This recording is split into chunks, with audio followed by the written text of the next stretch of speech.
This is Dom Genova, host of the No Nonsense Roundtable, 10 to 11 Saturdays on News Radio Wham 1180.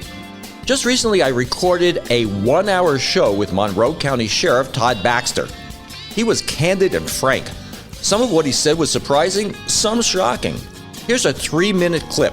Well, and it seems like there's a resistance to listen and to change. I mean, in any production process, you're going to have something that doesn't. You're going to have a lack of quality. I mean, you're not going to have a perfect. You're not going to have a perfect part in every part of a car. You know, but you hope on an airplane that the door is going to be perfect. Right.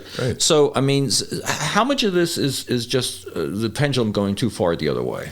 Well, and that's human nature, right? That's reaction to situations that occur in our community, anywhere, that in business, as you alluded to.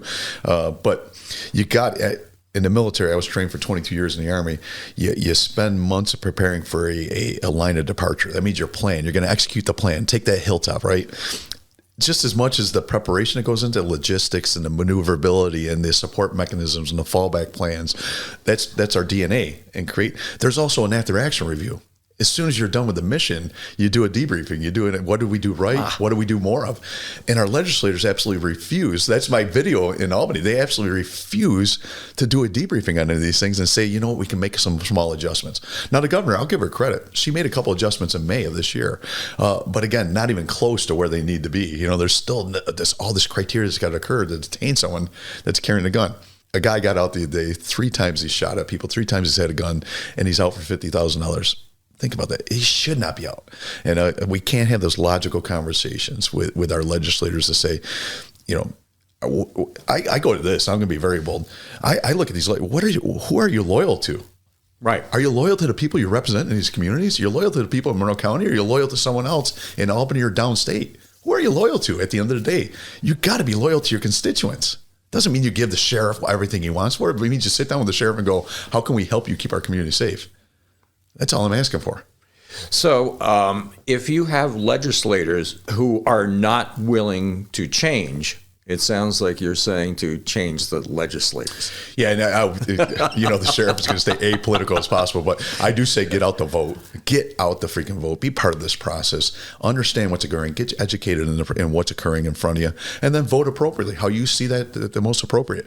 But don't sit back on the sidelines. We can't afford that. People are dying right in front of us. I'm not being dramatic. 150% increase in violence affects us all. It affects you. It affects, 81 murders, 416 people shot. Think about the ripple effect to our community. So if you live in the suburbs and the violence ain't touching you, it's touching you. I guarantee you. When your kid is sick and you go to the ED and the ED has had 150% increase in violence and violent activity, they're not going to treat your broken leg. Mm-hmm. They can't. They got to deal with the violence first, and that's what they should do. Of course they should. It's triage. But with that being said, there's only so much capacity in these systems, and we've increased violence in our community by 150%.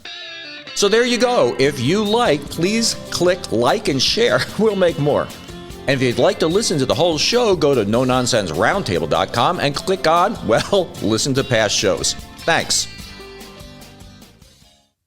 Well, thanks for watching this YouTube. If you liked it, please like and share.